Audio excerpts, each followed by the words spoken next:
Tardes. A modo de introducción, la hemostasia es una prevención de la pérdida de sangre ante una lesión en la pared de vasos sanguíneos. Para su mejor estudio se divide en hemostasia primaria y secundaria, que enseguida veremos de qué se trata. Es la primera intervención del cuerpo para que se forme el tapón plaquetario. Una vez que se daña ese vaso sanguíneo, las plaquetas que tienen en la membrana plaquetaria, glucoproteínas de tipo 1A y 2A, que son afines al colágeno, se atraen hacia esa ruptura, ya que en esa ruptura, en el subendotelio, está el colágeno. Entonces, al momento que ellas se atraen por ese colágeno, comienzan a cambiar de forma. Esta forma es porque se activan con el colágeno y la trombina, que la trombina la tienen dentro de la plaqueta. Entonces, se empiezan a deformar y hacen que liberen tromboxano.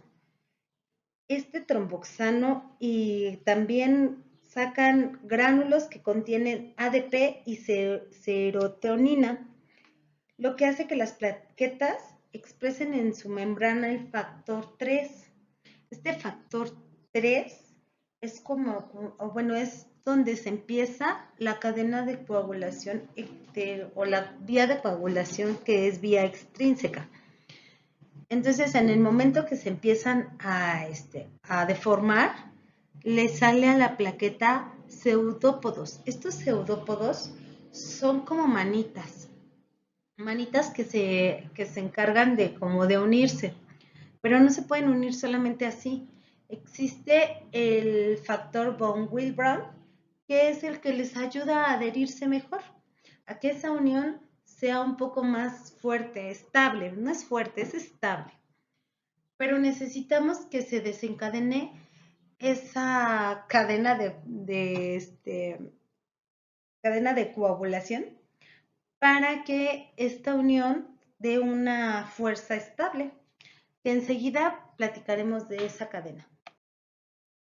La cascada de coagulación viene prácticamente una serie de reacciones que van desencadenando un factor, lo hacen activo y ese mismo factor hace activo a otro factor y así consecutivamente. Existen dos vías, que es la vía intrínseca y la vía extrínseca. Estas prácticamente se hacen al mismo tiempo, entonces no es algo como que va a ser una primero y luego la otra, ¿no? Las dos se hacen al mismo tiempo y terminan en una vía común. Esta vía común o la terminación de es fabricar fibrina, que es lo que hace con el coágulo sanguíneo para que se consolide y esto pueda llegar a funcionar de una mejor forma. Los factores están en la tabla que tenemos aquí presente. Para resaltar, sería bueno, más adelante platicamos de la vitamina, de los factores que son dependientes de vitamina K. Para empezar, vamos a hablar de la vía intrínseca, que es prácticamente el traumatismo de sangre o con el contacto de colágeno. Ya habíamos hablado del colágeno, cómo llegaba la plaqueta al contacto con el colágeno.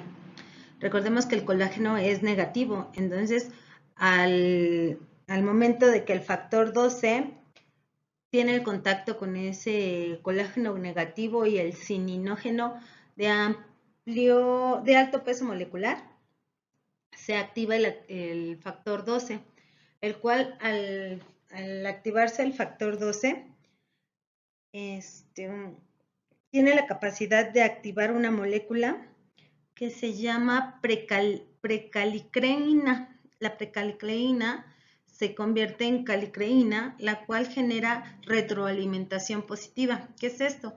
Que vuelve al factor 12 a hacer que se vuelva a activar varias veces. Entonces, el factor 12 se activa muchas veces y ya tenemos muchos factores 12 activados.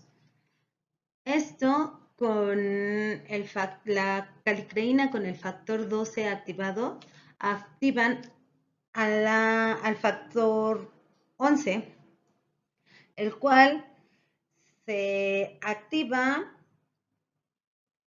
y hace reacción con el calcio para activar al factor 9. El factor 9 tiene la capacidad de activar al factor 8 y la trombina hace que se active el factor 10. Al hacer el factor 10 activado, estamos provocando la tenaza. La tenaza es prácticamente es el inicio de la vía común. Enseguida vemos esta vía.